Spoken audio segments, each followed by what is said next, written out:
예, 오늘 오전에 함께 나눌 말씀의 제목은 옛 명령과 새로운 명령입니다. 옛 명령과 새로운 명령. 오늘은 요한 1서 네 번째 시간인데요. 그러면 오늘의 본문 말씀을 먼저 보겠습니다. 요한 1서 2장 7절에서 11절까지 보겠습니다.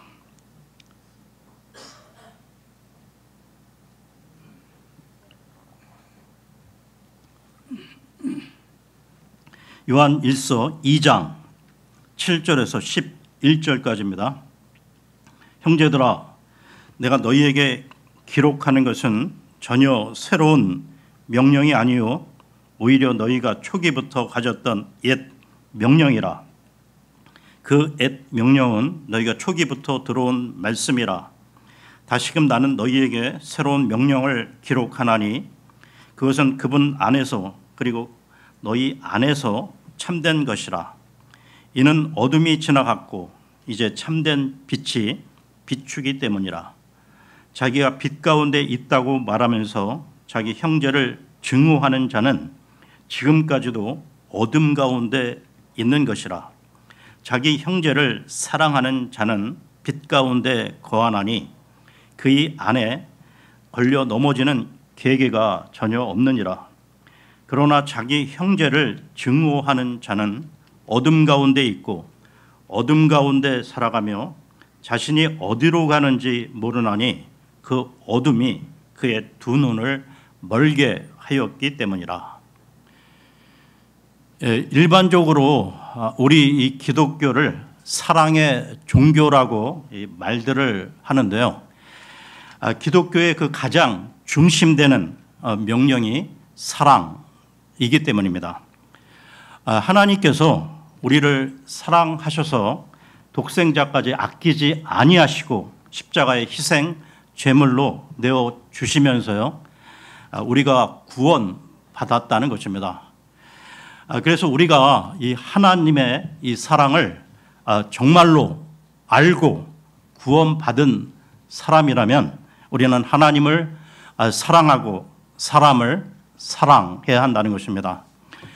특별히 그 영원한 하늘나라, 하나님의 자녀로 함께 영생을 누릴 그 믿음의 지체들을 사랑하는 것은 너무나 당연하다는 것이죠. 그러니까 오늘 본문은 형제를 사랑하라고 말하고 있습니다. 그러나 오늘 본문은 우리가 늘 귀가 아프도록 들어왔듯이 단순히 사랑하라, 또 한 번 사랑을 가르치는 내용이 아니고요. 사랑은 우리가 구원받은 참된 그리스도인임을 확인할 수 있는 기독교의 중요한 덕목임을 강조하고 있다는 것입니다. 여러분, 지난주에 요한 1서 2장 3절에서 6절, 요한 1서 2장 3절에서 6절의 말씀을 통해 참된 그리스도인의 증거가 주의 명령을 지키며 사는 자라고 말씀을 드렸는데요. 그러니까 오늘 본문은 주의 명령의 내용이 무엇인지를 좀 더 구체적으로 설명하고 있다는 것이죠. 그 명령은 형제를 사랑하라는 것입니다. 여러분, 우리가 오늘 말씀을 나눌 때 내가 진정 사랑의 명령을 지키는 구원받은 참된 그리스도인인가를 다시 한번 자신을 점검 확인하는 시간이 되었으면 합니다. 그러면 사랑하라, 이 사랑의 명령이 왜 중요할까요? 첫째는 하나님께서 우리에게 주신 명령이기 때문입니다. 본문 요한일서 2장 7절을 보겠습니다. 형제들아, 내가 너희에게 기록하는 것은 전혀 새로운 명령이 아니요 오히려 너희가 초기부터 가졌던 옛 명령이라. 그 옛 명령은 너희가 초기부터 들어온 말씀이라. 사도 요한은 요한 1서 이 본문을 기록하면서요, 새 명령을 쓰는 것이 아니라 이미 초기부터 듣고 알고 있는 옛 명령을 쓰고 있다고 말하고 있는데요. 계속해서 2장 8절을 보겠습니다. 8절입니다. 다시금 나는 너희에게 새로운 명령을 기록하나니 그것은 그분 안에서 그리고 너희 안에서 참된 것이라. 이는 어둠이 지나갔고 이제 참된 빛이 비추기 때문이라. 그런데 8절은 다시 새 명령을 기록하고 있다고 말하고 있는데요. 즉 7절에서는 옛 명령을 기록하고 있다고 말하고 8절에서는 새 명령을 기록하고 있다고 말을 하고 있습니다. 어찌 보면 말을 이랬다 저랬다 하는 것처럼 혼란스러울 수도 있는데요. 그러나 내용을 자세히 알면 옛 명령이나 새 명령은 결국 같은 것입니다. 둘 다 사랑의 명령인 것이죠. 옛 명령은 구약의 율법에 나타난 명령으로 몇 가지만 살펴보겠습니다. 신명기로 가서요. 신명기 15장 1절 2절을 보겠습니다.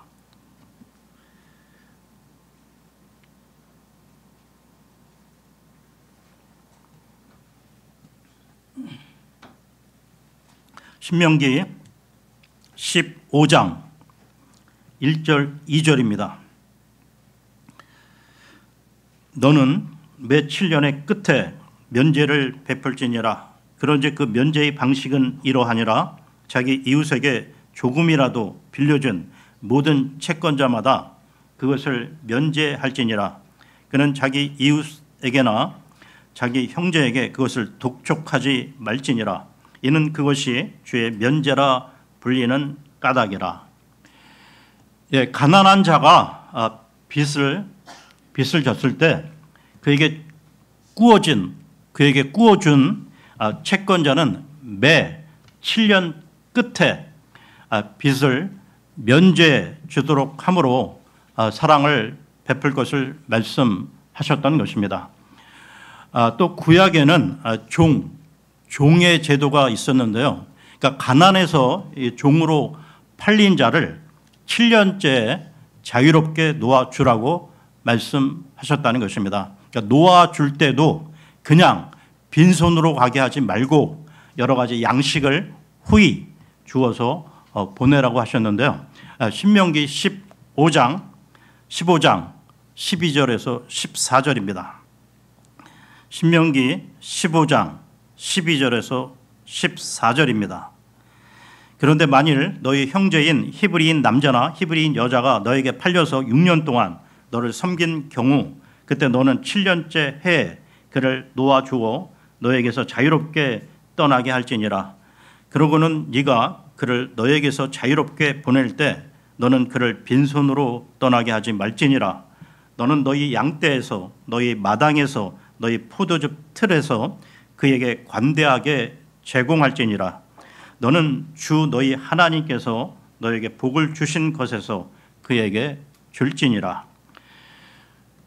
그리고 타국인 즉 나그네와 고아와 이 과부를 돕도록 하는 규례도 이런 것이 있었는데요. 그러니까 이 모든 것은 서로 사랑하라는 하나님의 명령의 차원이었던 것입니다. 그러면서 신약 시대에 들어와서요, 예수님께서 가르치신 명령도 구약의 옛 명령과 다른 것이 아니고요, 같은 사랑의 명령이라는 것입니다. 그러니까 예수님께서는 구약의 명령을 크게 두 가지로 정리해서 말씀하셨는데요. 마태복음으로 갑니다. 마태복음 22장 37절, 38절입니다. 22장 37절, 38절입니다.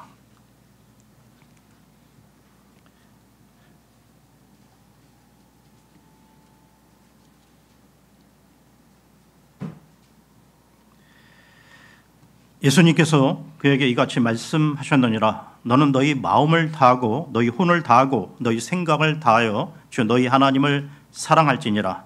이것이 첫째요 위대한 명령이니라. 그렇다면 여러분, 예수님께서 이 첫째 되는 명령을 말씀하실 때 새로 만드셨을까요? 아니면 구약의 옛 명령을 인용하셨을까요? 신명기로 갑니다. 신명기 6장 5절을 보겠습니다. 신명기 6장 5절입니다.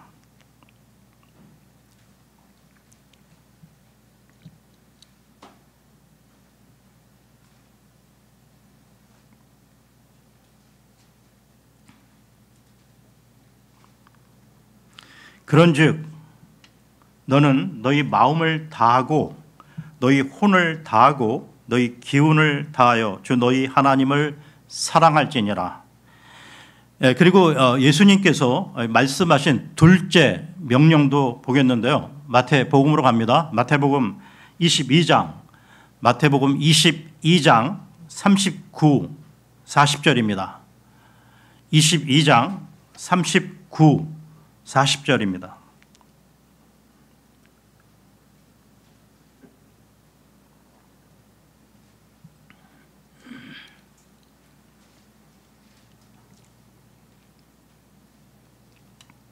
그리고 둘째도 그것과 같으니 너는 너희 이웃을 너 자신과 같이 사랑할지니라 한 것이라. 이 두 명령에 율법과 예언서들 전체가 달려 있느니라. 두 번째 명령도 예수님께서는 구약을 인용하셨는데요. 레위기로 갑니다. 레위기 19장 18절입니다. 레위기 19장 18절입니다.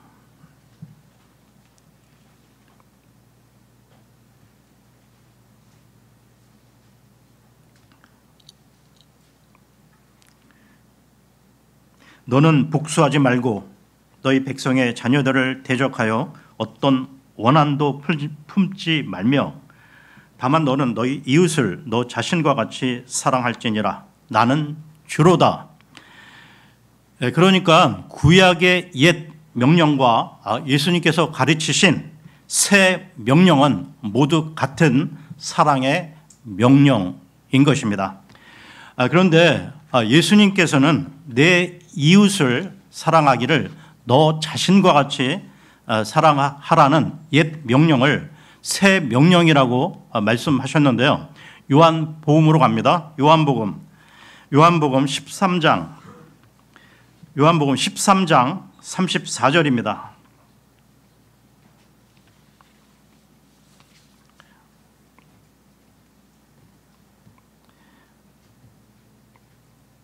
요한복음 13장 34절 내가 너희에게 새로운 명령을 주노니 너희는 서로 사랑하라. 내가 너희를 사랑해 왔듯이 너희도 서로 사랑하라. 그리고 요한복음 15장으로 가서요. 요한복음 15장 12절을 보겠습니다.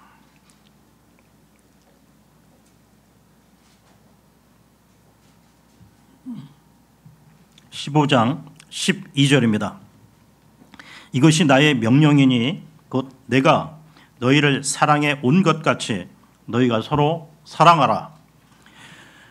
그렇다면 여러분, 예수님께서는 옛 명령과 동일한 같은 그 사랑의 명령을 왜 새로운 명령이라고 말씀하셨을까요? 그러니까 오늘 말씀의 핵심으로 그 이유는 이렇습니다. 그러니까 구약 율법의 그 강조점은 특정한 그 규정을 지키는 외적인 준수의 강조점이 있었다는 것입니다. 즉 가난한 자의 빚을 며칠 년 끝에 면제해 주었느냐 하지 않았느냐, 또한 타국인 나그네와 고아와 이 가부를 도왔느냐 돕지 않았느냐, 이렇게 초점이 있었는데요. 즉 율법을 지켰느냐 지키지 않았느냐라는 것입니다. 그러나 예수님께서 말씀하신 이 사랑의 명령은 예수님의 그 가르침과 이 모범을 통해 전혀 새로운 강조점과 새로운 차원을 갖게 되었다는 점에서 새 명령이 된 것입니다. 그러니까 다시 말해서요, 예수님이 가르치신 새 명령은 예수님께서 친히 모범으로 보여주신 사랑이었던 것이죠.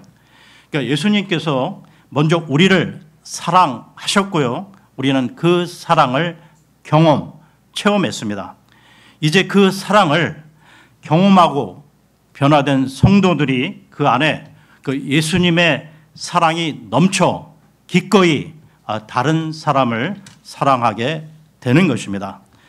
즉, 이 사랑의 실천은 억지로 율법을 지키려는 그 차원이 아니고요, 우리 속에, 우리 속 깊숙이 그 안에서 넘쳐나는 사랑으로 다른 사람에게 흘러가는 것입니다.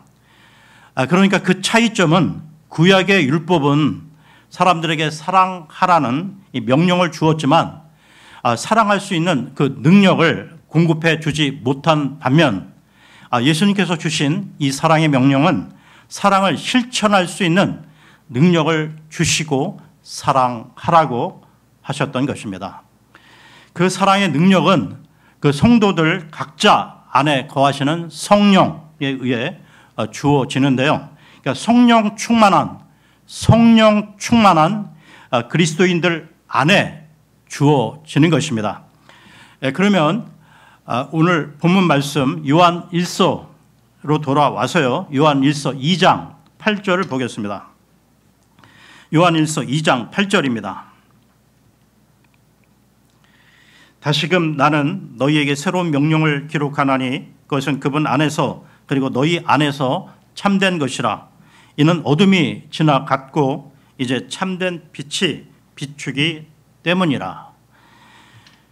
새로운 명령은 서로 사랑하라는 것으로, 사랑을 실천하는 것은 예수님 안에서 그리고 우리 안에서 참된 것이라는 것입니다. 여러분, 우리는 구원받기 전 죄악 가운데, 어둠 가운데 있었는데요, 참 빛이신 예수 그리스도로 말미암아 빛의 자녀가 되었다는 것입니다. 그렇다면 이제는 예수님의 사랑을 다른 사람들에게 반사를 해야 하는 것이죠. 또한 우리의 힘이 아닌 성령의 능력, 성령의 도우심으로 다른 이들을 사랑할 수 있게 되었다는 것입니다. 다음으로 이 사랑하라는 명령이 왜 중요할까요? 두 번째는 사랑하는 것이 참된 그리스도인의 증거가 되기 때문입니다. 사랑은 세상을 향해 내가 진정한 그리스도인이요, 예수 그리스도께서 우리의 구주임을 알리는 표징이기 때문입니다. 그러면서요, 동시에 그리스도인이 사랑을 통해 자신 스스로가 참된 그리스도인임을 자각하는 증거가 된다는 것입니다. 계속해서 2장 9절을 보겠습니다. 9절입니다. 자기가 빛 가운데 있다고 말하면서 자기 형제를 증오하는 자는 지금까지도 어둠 가운데 있는 것이라. 자신이 빛 가운데 있다고 말하면서요, 그 형제를 증오하는 자는 지금까지도 어둠 가운데 있다고 말하고 있습니다. 즉, 입으로는 예수님을 믿는다고 말하면서요, 형제를 미워하는 자는 참 빛이신 하나님과 사귐이 없는 자요, 따라서 하나님을 알지 못하는 자요, 어둠 가운데 있는 자라고 말하고 있습니다. 여러분, 그러니까 사도 요한, 그 당시 그 영지주의자, 그 이단인 그 영지주의자들이 자신들이 영지, 즉 영적인 지식을 깨달은 자들이라고 주장을 했는데요. 다시 말해 자신들은 빛을 받아 깨달은 자들이므로 빛 가운데 있다고 주장을 했다는 것입니다.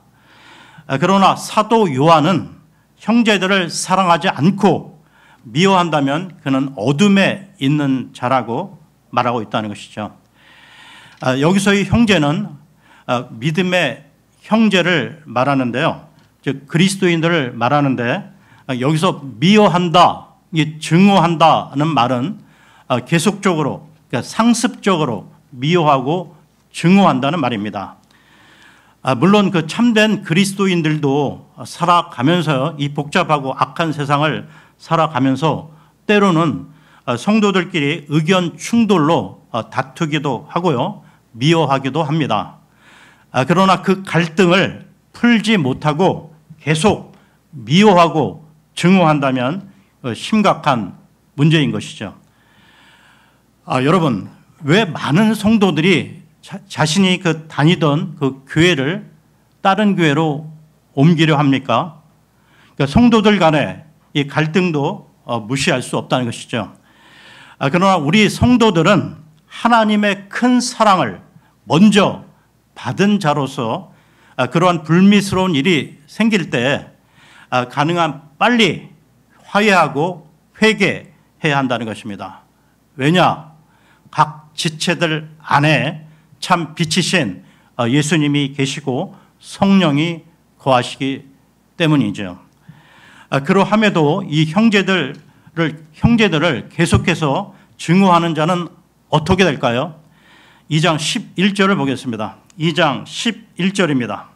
그러나 자기 형제를 증오하는 자는 어둠 가운데 있고 어둠 가운데 살아가며 자신이 어디로 가는지 모르나니 그 어둠이 그의 두 눈을 멀게 하였기 때문이라. 누구든지 동일한 주님을 믿는 그 형제들을 사랑하지 않고 상습적으로 계속해서 증오한다면 그 사람은 어둠 가운데 있고 어둠 가운데 행하는 자라는 것이죠. 그러니까 어둠 가운데 있다는 말은 빛이신 하나님과는 반대되는 마귀의 영향력 안에 있다는 말입니다. 그러니 그 자신의 그 나아갈 방향을 잃어버릴 수밖에 없게 되는 것이죠. 물론 구원을 상실하는 것은 아니지만 길이요 진리요 빛이신 예수 그리스도와 교제가 끊기고 주님과 동행하지 못하기에 육신적인 세상적인 무익한 삶을 살아갈 수밖에 없게 되는 것입니다. 그러면 형제를 사랑하는 자의 모습을 보겠는데요. 2장 10절을 보겠습니다. 2장 10절입니다. 자기 형제를 사랑하는 자는 빛 가운데 거하나니 그의 안에 걸려 넘어지는 계기가 전혀 없느니라. 말로만이 아니라 실제로 형제를 사랑하는 자는 빛 가운데 거하는 자인데요. 그러니까 다시 말해 빛이신 하나님과 교제가 이루어지고 있는 자라는 것입니다. 온 우주 만물을 창조하시고 운행하시는 전지전능하시고 무소부재하신 하나님, 그 하나님을 우리 아버지로 모시고 교제한다는 것은 이 얼마나 크고 놀라운 복입니까? 그런데 형제를 진정 사랑하는 자는 빛이신 하나님과 풍성한 교제가 지속적으로 이루어지고 있는 것입니다. 이렇게 형제를 사랑하는 자는 거리낌이 없는데요. 그러니까 형제를 진정 사랑함으로 빛 가운데 행하는 자는 그 자신의 마음 속에서 거리낌이 없다는 것입니다. 또한 남들에게도 시험 들게 하는 걸림돌이 되지 않는다는 것이죠. 그 반면에 육신적인 그 혈기가 넘쳐서 교회에서 그 성도들끼리 다투거나 이 감정 대립으로 그 사람이 미워 교회에 안 나오는 경우도 있음을 보게 되는데요.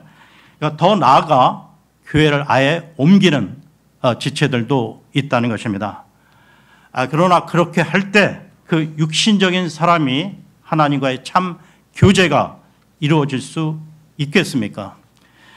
형제를 증오하면 어둠에 있는 자인데 그 어둠에 하나님이 함께 하실까요?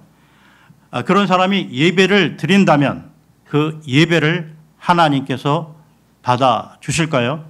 마태복음으로 갑니다. 마태복음 5장 23절 24절입니다.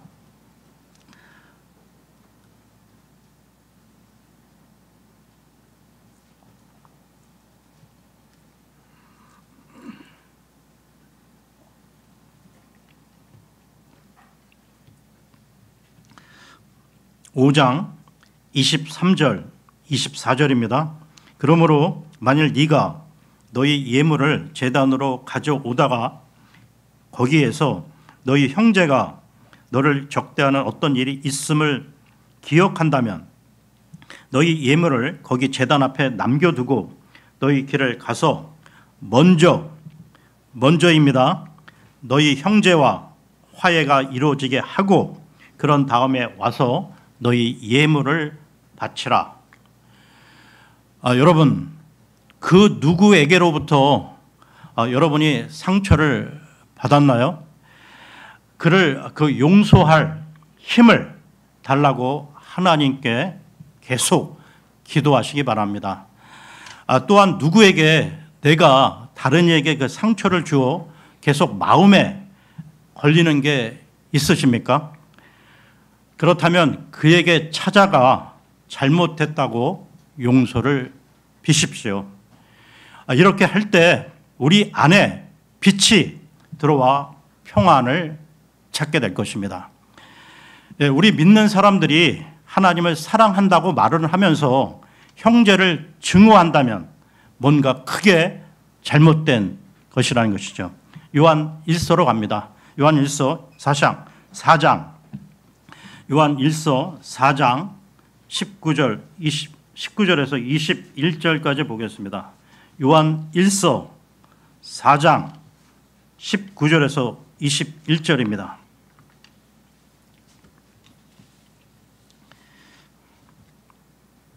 우리가 그분을 사랑하노니 그분께서 먼저 우리를 사랑하셨기 때문이라. 만일 어떤 사람이 나는 하나님을 사랑하노라 하고 말하면서 자기 형제를 증오한다면 그는 거짓말쟁이라. 그러므로 그가 자신이 본 자기 형제를 사랑하지 아니하면서 어찌 그가 자신이 보지 못한 하나님을 사랑할 수 있겠느냐. 그런즉 우리가 이 명령을 그분께로부터 받았으니 곧 하나님을 사랑하는 자는 자기 형제도 사랑하라는 것이라. 그리고 우리 모두는 이 복잡하고 악한 세상을 살아가면서요, 의도하거나 또는 의도치 않거나 사람들 관계 속에서 크고 작은 피해를 주고 받으며 살아간다는 것입니다. 이와 관련해서요, 잠깐 영화 이야기를 하고 가겠습니다. 2007년에 개봉한 밀양이라는 영화인데요. 그러니까 전도연, 송강호 주연으로 영화 줄거리는 이런 내용입니다. 33살의 젊은 여인이 살아가다가 남편이 갑자기 세상을 떠나면서요, 어린 아들 하나를 데리고 남편의 고향인 밀양으로 가게 됩니다. 그러면서 자기 자신이 품었던 피아니스트의 원래의 꿈도 잃고 남편도 잃은 그녀는 낯설은 고장에서 피아노 학원을 운영하면서요, 그 어린 아들과 함께 살아가는 일만이 그녀의 유일한 희망이 되었던 것입니다. 그런데 얼마 후에 이 아들이 유괴되어 그 시체로 발견되는 이 끔찍한 일이 일어나게 됩니다. 그런데 그 범인은 그 다름 아닌 그 아들이 다닌 그 웅변 학원 원장이었던 것이죠. 그녀는 엄청난 그 충격으로 슬픔이 계속되는데요. 보다 못한 그 이웃들의 그 권유로 교회에 나가게 됩니다. 남편의 그 고향에 와서 남은 아들마저 잃어버린 이 여인은 그 삶의 의미를 찾기 위해 안간힘을 쓰면서요, 교회 그 구역 모임에도 꾸준히 나가고 일견 신앙심이 크게 성장하고 깊어지는 듯했습니다. 그리고 그 연장선에서 자신의 그 아들을 죽인 사람을 용서하기 위해서요, 교도소에 있던 그 살인자를 면회를 하러 갑니다. 감옥에 갇혀 있는 그에 대해서 면회를 간다는 것이 쉽지 않은데요. 그런데 막상 면회를 했을 때 그 살인자는 이미 자신이 주님을 만났다고 말을 하면서 주님이 자신의 죄를 다 용서해 주셨다고 담대하게 평안하게 말하는 것이 아니겠습니까? 그래서 이 여인은 그 말에 충격을 받고 실신까지 하게 되는데요. 그 이후 하나님께 항변을 합니다. 하나님, 내 마음에 아직 용서가 안 되었는데 어찌 하나님이 용서하실 수 있다는 말입니까? 라고 절규하며 울부짖는 장면이 나오는 것을 보게 됩니다. 그러면서 이 여인은 그 후로 하나님 보란 듯이 교회 사람들을 향해 그 일탈과 죄를 범하게 되는데요. 여러분, 이 영화를 나중에 한번 보시기 바랍니다. 여러분, 레위기 그 6장에는 개혁성경으로는 속건제, 우리가 가진 성경으로는 범법, 재물이라 해서요, 사람들 관계 속에 잘못 행한 것에 대한 배상, 그 변상의 내용이 나오고 있습니다. 그러니까 다시 말해서요, 사람들 관계 속에 남에게 피해를 입혔다면 그에 대한 배상, 변상을 하면서 하나님께 용서를 구해야 한다는 것입니다. 오늘 말씀의 내용이 형제를 사랑하는 자가 하나님과의 교제가 이루어지는 참된 그리스도인임을 알리고 있는데요. 그렇다면 하나님께 죄 용서받은 나로 말미암아 피해를 입은 사람들에게 우리가 먼저 그 용서를 구하는 것이 올바른 처신이 아니겠습니까? 여러분, 참된 그리스도인이라면 성령께서 지체들을 사랑할 수 있는 힘과 능력을 주신다는 것이죠. 그러니까 형제를 사랑하는 것이 구원받은 참된 그리스도인의 증거라는 것입니다. 마지막으로 이와 관련된 성경 한 부분을 보겠는데요. 요한복음으로 갑니다. 요한복음 13장 34절, 35절을 보겠습니다. 요한복음 13장 34절, 35절입니다.